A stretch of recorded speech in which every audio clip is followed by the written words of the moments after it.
Welcome to the Gridiron Expert. I'm Connor Hibbett. We're going to be looking at the Iowa State Cyclones, and joining us on the channel to talk about the Cyclones is Alec Bussey. Alec, welcome to the channel. Thanks for having me, Connor. Looking forward to talking about Iowa State after they're coming off of one of the best seasons in school history and what should be another really exciting year. Absolutely. Well, before we get into the Cyclones, Alec, can you please tell our viewers where they can find your content? Yeah, you can check us out at cyclonealert.com. It's part of the 24/7 sports network of websites across the country. So if you're a fan of any other school in the country, obviously check out their 24/7 website as well. But specifically, if you're an Iowa State fan, Cyclone Alert is what you're going to want to check out. And then you can follow me on Twitter or X, whatever you prefer to call it, at Alec_Bussy. Well, you mentioned it was an exciting season last year. It was a great year for Iowa State. And as you mentioned again, one of their best seasons in program history. And it was a great offense for Iowa State, led by Rocco Becht at quarterback, who returns this season. So, what are your thoughts on Becht and his growth and overall the quarterback room?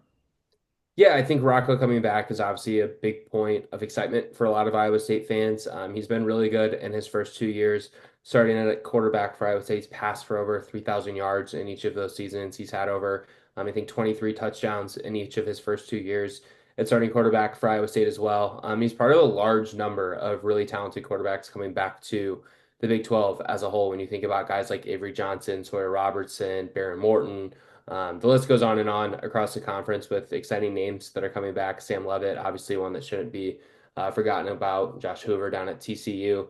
Anyway, I think specifically with Rocco, he really showed throughout the first 2 years of his career at Iowa State a strong ability to facilitate the offense. I know the phrase game manager is sometimes used in a negative connotation. I think Rocco does a really good job of managing the game and effectively getting Iowa State's offense into the procedures that it would like to get into and then executing within those offensive schemes at a high level. And I think Rocco, now that he has kind of a greater role within Iowa State's program, he'll step into a captainship. I would anticipate this fall for the Cyclones after a few leaders have left. He's going to have to kind of take a step forward in certain areas, especially with his top two targets, both departing the program as day two NFL draft picks with Jaden Higgins and Jalen Noel both going to the Houston Texans in the second and third round. And you mentioned those receivers that depart. I believe they were the only receivers in the Power Four to both, or I believe Iowa State was the only program in the Power Four to have two receivers with over 1,000 yards receiving wise. Is that correct? Yeah, it is. The only other school, well, there's one other school in the FBS that did it, but yeah, Iowa State is the only power conference school that had two 1,000 yard receivers. And, I think a lot of people don't necessarily know that or realize how good Iowa State's receivers were a year ago until late in the year. Everyone always talks about how good Ohio State's wide receiver room is. I think a lot of people knew how good Colorado's receiver room in the Big 12 was, but I think the top of Iowa State's receiver room a year ago was right up there with some of the best in the country. It doesn't have the depth that some of those other groups have. Like they just had Higgins and Knoll, where Ohio State has, Smith, Ibuka, Tate, Ennis, those 4 or 5 guys at Colorado as well. When you think about all the pass catchers that Shedeur Sanders had to throw to, but yeah, the top of Iowa State's was as productive as any group in the country. Yeah, you mentioned. I think they were even overlooked coming into the season because think about in 2023, I believe both of the guys had over 850 yards receiving, and one of them was really close to having 1,000 yards in 2023, if I'm not mistaken. I thought coming into the year that the Iowa State receiving core and honestly the Iowa State secondary as well, Iowa State as a whole had some of the most overlooked quality position groups, skill position groups coming into the season. And of course, we'll get to the secondary and the defense here in a second. But in regards to the receivers, what they have to replace, who's going to be stepping up this season, who's going to be the go-to guys, what is your overall outlook of the Iowa State receivers in 2025? Yeah, so they added two transfers in the winter. Chase Sowell, he comes from East Carolina, someone who was part of Deion Sanders' like cast-offs right after he was hired in Boulder. So Sowell comes after producing really well the last couple of years for the Pirates. I believe he had over 800 yards this past season down there at East Carolina. I think he's someone that they're really hoping can help replace Jaden Higgins on the outside. Xavier Townsend, he transfers in from UCF. He only played 3 or 4 games for UCF last year. He was part of that batch of kids who kind of announced plans to redshirt surprisingly after the first couple weeks of the season. Townsend is a kid who was committed to Iowa State coming out of high school, eventually flipped his commitment to UCF, but now he's back in Ames, and he's very excited to be back in Ames. And he was really good in the spring, from everything that I have heard. Wide receivers coach Noah Pauly called him electric throughout Iowa State's 15 spring practices. Speedy playmaker, is creative in the way that you can get him the ball and make plays, whether that's on sweeps, end arounds, screens. He's a really solid route runner as well. I think Townsend will help them replace Knoll. And then behind those two, I think Iowa State's still looking for a third kind of receiver to emerge. Last year, like I said, it was just the two. I think right now, you're confident that you have a top two with Soul and Townsend. But I think you're hoping that someone like Brett Skilden, a sophomore who was really good on special teams a year ago, had one or two catches, can emerge. Carson Brown, another kid who was pretty solid for Iowa State a year ago in the receiving game. I think they hope that he can emerge and continue to play a little bit better after about a dozen catches a year ago. And then what kind of role does someone like Eli Green have? He saw his snap share really decrease after the first 5, 6, 7 games of last year. Got more snaps in the Pop-Tarts Bowl against Miami. But, what is his role as a senior in his last year of eligibility? I think that's a really interesting dynamic to follow because he's another candidate in the slot. Yeah, and you talk about Eli Green there. He had a great PFF grade coming from North Dakota State, and so we'll see if his role can be increased for 2025. Do you think the receiver room is a position group for Iowa State that, at least at the moment, you would think needs to stay healthy?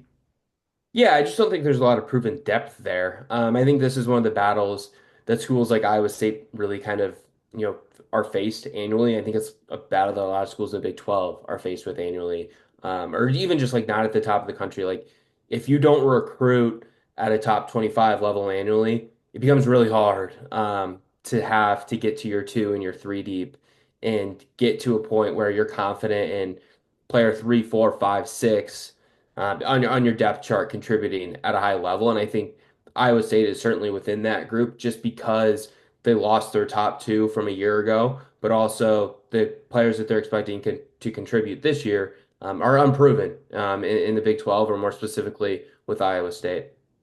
Do you think the running game this season can be a little bit more effective than what it was last season because the top two running backs return? Yeah, I think it should take a step forward. Carson Hansen really exceeded my expectations a year ago. He had about 750 rushing yards, was really good between the tackles for Iowa State last season, had 13 rushing touchdowns. That's obviously a very big number for any back in the country. I think Iowa State is expressing confidence in that group because they didn't go make an addition in the portal either in the winter or in the spring. That's something that they did a year ago, adding Jalen Jackson, who was really good in Iowa State's Big 12 wins.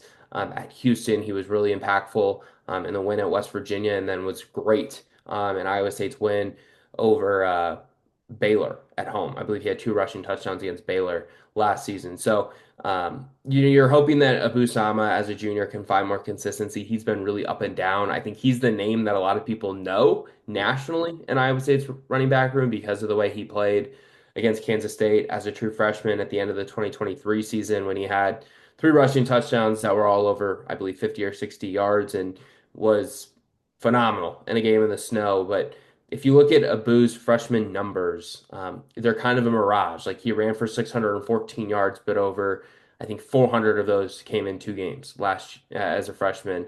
As a sophomore, he wasn't nearly as inconsistent, but he still battled some of those struggles, and that's why you saw Jackson kind of emerge early in the season and get a lot of that opportunity before Abu kind of came on late in the year. He was better over the last 4, 5, 6 games, but he still wasn't necessarily a reliable weapon. And I think that's something they're going to need this year. I think Sama has a pretty high ceiling. Didn't Bruce Feldman include him on his freaks list last year? Yeah, I believe he was on there. He's a really good athlete. He's someone who's really explosive. He played cornerback in high school at Southeast Polk.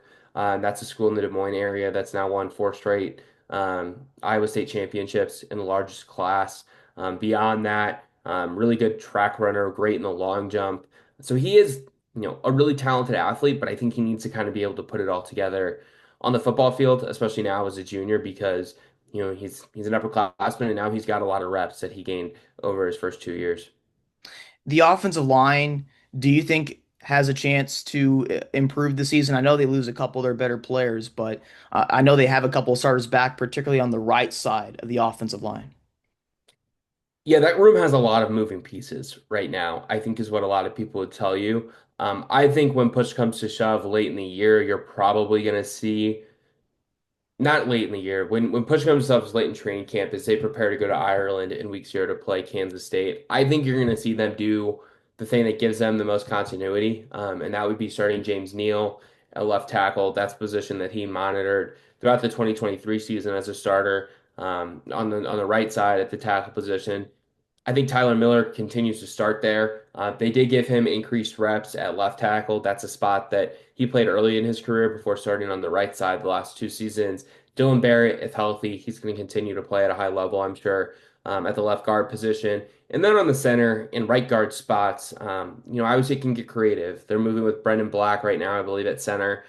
He has started the last 2 years at right guard, and he emerged as a starting option for them about game 6 or game 7 as a true freshman in 2023.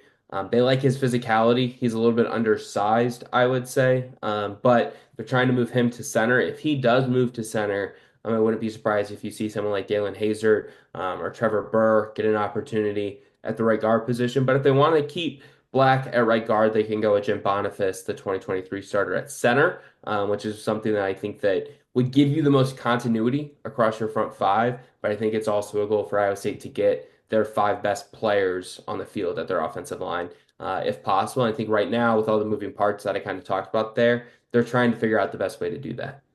Do you think that they would feel confident with, say, a couple or a few of their backups as well, or is it right now just trying to piece together a starting group? Yeah, they talk about being really confident in their offensive line. I do find it interesting that they say that, and they also make 2 additions via the transfer portal in the spring to the offensive line with someone like Austin Barrett, who's the younger brother of Dylan Barrett. They also added Derek Jensen, a transfer from Wisconsin.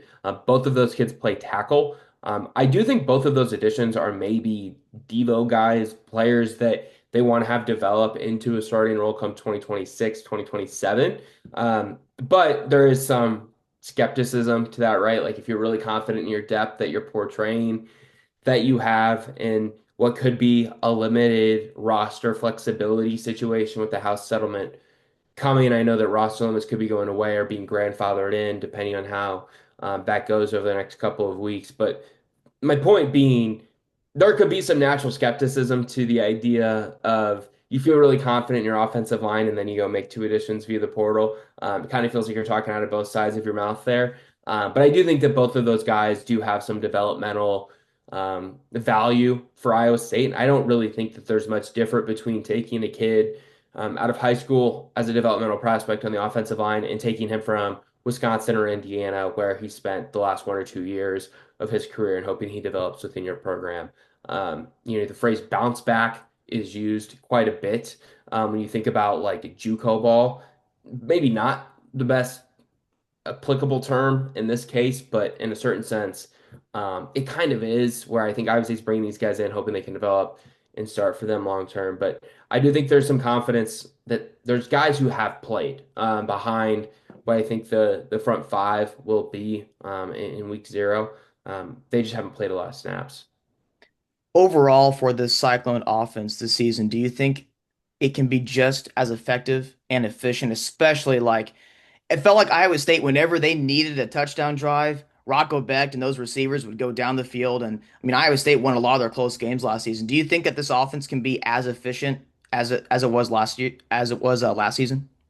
Yeah, I mean, I think you have to naturally expect it to take a little bit of a step back because you lose 2 day 2 NFL picks at receiver. I think Beck returning gives you a lot of reason to be optimistic. Same with your top 2 running backs returning. But you do lose an NFL starting left tackle. I should say starting. You do lose an NFL left tackle, day 3 pick in Jalen Travis. That'll be difficult to replace. How well do the transfer receivers assimilate into the program? The tight end position, I think there's a lot of reason to be bullish on Ben Bramer, assuming he gets back to health. He was a freshman All-American back in 2023. Gabe Burkle was really good for Iowa State last year over the last 7 games. Once Bramer went down, he had about 25 catches for close to 300 yards. over the last 7 games. They need that version of him this upcoming season. So they have a really dynamic two tight ends that you can use in 12 personnel to go with the transfer receivers. If the offense is going to remain efficient and remain potent in the passing game. And frankly, if it's going to remain effective, they need the offensive line to produce at a high level. Like Ryan Clanton is now in his third year as a position group's coach. That's a position group that obviously takes more time to develop, to recruit to than many others on a team. Once you get to year three, it's time for those players to start playing at a higher level. Looking over at the Iowa State defense. So the secondary was the star-laden group last season. I mean, they were one of the best secondaries in the entire country. They were a huge part of the reason why Iowa State was +9 in the turnover department. So we'll start actually with the back end of the defense here. They do lose a few guys from last year, but they returned Jeremiah Cooper, and they had some young guys step up last year that are going to be a huge part of their secondary this season. What is your opinion of the Cyclone secondary this season? Yeah, similar to the receiver group, they lose a lot of production. They see two starters at corner depart, part-time starters, I guess you could say. Darian Porter was a day two selection by the Raiders at corner. Miles Purchase, a multi-year contributor at corner. He also leaves. At safety, Malik Verdon made the decision to um, forego, I guess, his last year or two of eligibility and declare for the NFL draft. He goes undrafted, signs with the Falcons. And then I think losing Beau Freyler at the middle safety position is going to be difficult to replace as well. He's one of the best leaders I would say has ever had. Matt Campbell says that often when talking about Beau Freyler. So they're replacing four starters in the secondary, and that's a secondary that at times struggled last year. I think part of the reason it struggled was because of the struggles that the linebackers had in front of them with staying healthy, but they gave up some explosive plays last year. I think a lot of people remember the way they played in the last 2 games of the year. They gave up, I think, 42 or 45 points it was to Arizona State in the Big 12 championship game. They gave up 41 points to Miami in the Pop-Tarts Bowl, most of those coming in the first half when Cam Ward was playing. So they need guys to kind of step in and contribute. They do have some snaps returning in the secondary. Jontez Williams, who had 4 picks last year, he's going to start at corner. They're high on him. He produced at a good level. Like I said, Trey Bell comes in from FCS Lindenwood. That was a marquee transfer portal win, I would say, for Iowa State in the winter. They landed him over a few Big 12, Big 10, and a couple SEC schools. Safety is a little bit more complicated.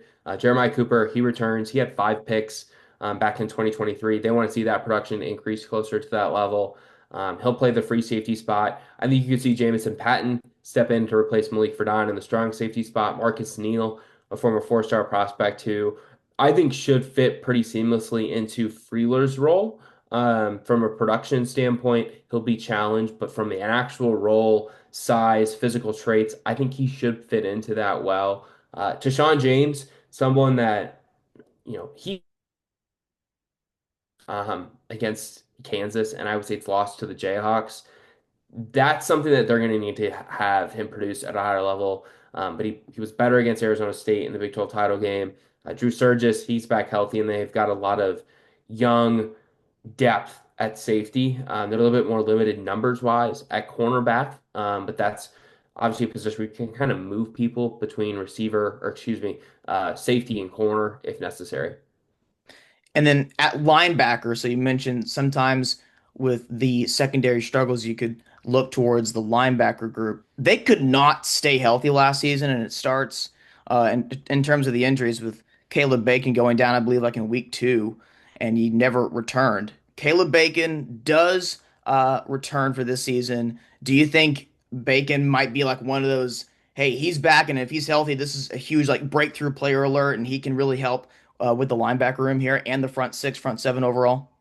Yeah, he actually got hurt in the first quarter of the first game last year, so they really didn't Okay. have him at all. I think he only played one or two defensive series, maybe like 10 total snaps last year against North Dakota.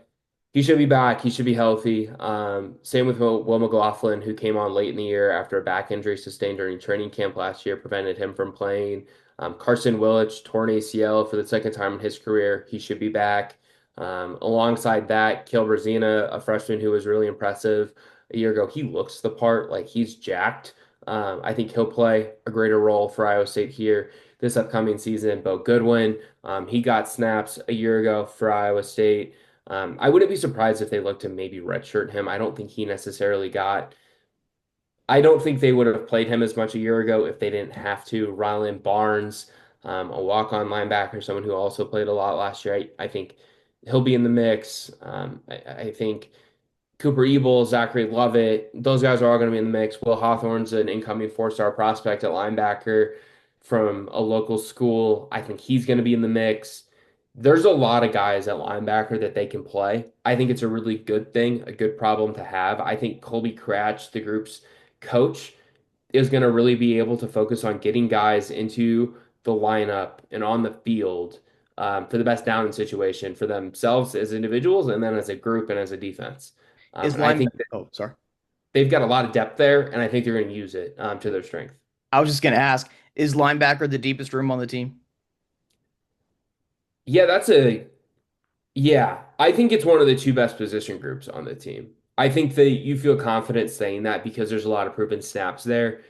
Going back earlier when you asked me, like, is the offense going to be nearly as efficient? Like, I have questions about it being as efficient because there's not as much proven talent on the group as there was a year ago, but there is at linebacker, and I think that's a reason to be bullish on that group. So the defensive line last season, they could have been better, especially in regards to pressuring the quarterback. And this season, there is some returning experience. I know that the coaching staff likes Dominique Orange. Do you think that this group can be a lot more effective in terms of like the havoc rate? It's not a group traditionally that has great pass rush value because they generally just play three down defensive linemen. I would say it's kind of like the genesis of the 3-3-5 defense. They essentially created it during the era where Big 12 teams were scoring like 60, 70 points every Oh weekend. yeah, I'm Um, and the idea behind it, right, was get more defensive backs on the field so we quit getting beat over the top and it perplexed a lot of teams. And it's been adopted by a lot of schools across the country. But when you only have three defensive linemen on the field, naturally becomes really hard to get a pass rush unless you have Will McDonald coming off the edge, who's a first round pick by the Jets. I think that last year the defensive line had to play more horizontal to try and prevent the run tearing apart the defense, and they had to do that because of the issues at linebacker. I think this year you want to see them get more vertical in the run game, in the pass game. However, I have concerns about them doing it because they lose three of their top four contributors on the defensive line from a year ago. Tyler Onyedem transfers to A&M. Jarrett Singleton is out of eligibility. Joey Peterson is out of eligibility as well. So they hit the portal hard at D line. They added Cannon Butler, transfer from Northern Iowa. They added Tamatoa McDonough from Yale, who was really productive. They added Vontroy Malone from Tulsa. Like adding three defensive ends is a lot of additions at one position in the portal, especially for a school definitely. like Iowa State, who does not build through the portal. They've also added Markel Chapman, a defensive tackle from the JUCO ranks here this spring. He'll add depth behind Orange on the interior. Frankly, I think this group needs to be reliable enough to where it's not getting torched, right? Like I did position group rankings a couple weeks ago and I had defensive line and offensive line at the bottom. I think there's a lot of upward mobility for each of those groups, particularly the defensive line. If the transfers hit and I'm high on McDonough, I'm somewhat bullish on Malone because he had a good spring, but it's just a lot of unknown, especially behind Orange. And that's concerning. They need players like a Kenny Ezeagu to take a step forward on the defensive end side of things. Eli Rasheed's a really good coach. I'm high on him. He's got a good track record. As a whole, the defense is going to be fine because Haycock's a really good coach. It's a great scheme, and they generally execute to a good enough level within the players that they have available. But the defensive line is a concern. And I think they would tell you that it's a concern because they've made four additions via the portal or JUCO ranks this offseason. And you mentioned this style of defense that Iowa State plays. It's not built to where the defensive line just goes after the quarterback, they pin their ears back. It's that 3-3-5 scheme, and I remember and back in 2016, which I believe was Matt Campbell's first season at Iowa State, and they lost a bunch of close games, but it was the way Iowa State played that it put Iowa State on the radar for me because it was like, oh my gosh, they just do things differently because they weren't like flashy and all this finesse, but they were disciplined. And like you mentioned, defensively, they kept things in front of them. They frustrated teams, and that's what they've done every single season since then. And so you mentioned overall that you don't have, concerns about the defense as a whole, but in regards to the defensive line, that there's still a lot of questions to be answered. If, say, the defensive line surprises this season and they become maybe a strength by the time we get to late September, early October, like, wow, okay, this group has actually done a lot better than what we thought. Who are some guys to look out for that you think have a lot of upside? You mentioned Dominique Orange. I think he'll be an NFL draft pick in a year from now. They expect him to play like 60 to 70% of the snaps Well, on the defensive side, which is a ton yeah. for a nose tackle. He was closer to like 40% a year ago. I also think that is an indicator of the concerns they have, the depth across that group. I think Tomatoma McDonough, he'll get to campus in June. He transfers from Yale, so he wanted to finish his degree up in the Ivy League before moving to Iowa State. Can't blame the guy for wanting to do that. I think you need Iziagu to take a step forward. Vontae Malone, like I said, he performed well in the spring. I think Kendon Butler, he's in the last year of his eligibility after transferring in from Northern Iowa. He gives them a good, like, reliable piece. He comes from an FCS school, but like FCS kids can generally kind of hold their own, right? Like in a rotational role, like as long as he's not playing 80, 90% of their defensive snaps, 70% of their defensive snaps, like I don't think his whatever shortcomings he may have, I don't think that they're going to be exploited too often. Because it's not like he's a Division III kid playing in the Big 12, right? Like he'll be good enough. He'll be fine. And I think there's some young guys that you could see come along, like Elijah Carnell. He came in, I believe, from Bishop Gorman, one of the best high school programs in the country in the 2024 class. He was really good. Kamari Moore, he's someone who's committed to Oklahoma. I would say kind of flipped him. He was on the open market for a couple of weeks after he decommitted from Oklahoma. They got him over Nebraska, though Nebraska didn't push the hardest for him when his recruitment was open. I think he's someone who can make an impact for Iowa State, but to use the phrase that Eli Rashid used during the spring, we talked to him. He's getting punched in the face right now. So it sounds like he's being challenged quite a bit on the defensive line spot, but he has the size, he has quickness, the athleticism that Iowa State would need on the interior. And then Zamir Hawk is someone who returns as well, who I think will rotate with Orange. Overall, for this coming fall, what do you think the expectation should be for Iowa State? I mean, it's the Big 12, so there's probably going to be a lot of close games here, but what are your thoughts in regards to the ceiling for the squad? Yeah, I mean, last year, like when I was looking at the roster on paper in front of me, I thought they had Big 12 championship upside. Like I was pretty bullish on last year's team. I think I predicted them to win 9 games in the preseason with the ability, if things went right, to go to the Big 12 championship. And I feel like I was pretty close to that. Like they needed tiebreakers to get there, right? Like they were really good last year. They were in the top 10 at one point. They started, I think, 8-0 a year ago before losing back-to-back games. I'm not as bullish on this year's team as I was a year ago because I don't return nearly as much production as they did a season ago. I also think their schedule is more difficult than it was a season ago. I think they only played 3 or 4 Big 12 teams this last season who finished with a winning conference record. I think that number goes up this year. They play Kansas State in week 0 in Ireland in the Aer Lingus College Football Classic. That's like the game that kicks off the season. It's what Florida State and Georgia Tech played in. It's what Notre Dame and Navy played in 2 years ago. They obviously have Iowa in the annual Cyhawk game. That'll be their third game this year instead of their second game because of the week 0 game against K-State. That game is in Ames. Matt Campbell hasn't beaten Iowa in Ames since he's been hired, so he'll look to win in Ames this year for the first time. It'd be 3 straight wins, or excuse me, it'd be back-to-back wins against Iowa and 3 out of 4 if they're able to beat Iowa, which would be a big accomplishment. They do get some favorably Big 12 games, like I don't think Arizona's gonna be very good. I have questions about how good Cincinnati's gonna be. Late in the year, they get Oklahoma State, who has one of the lowest um, win lines from Las Vegas in the Big 12.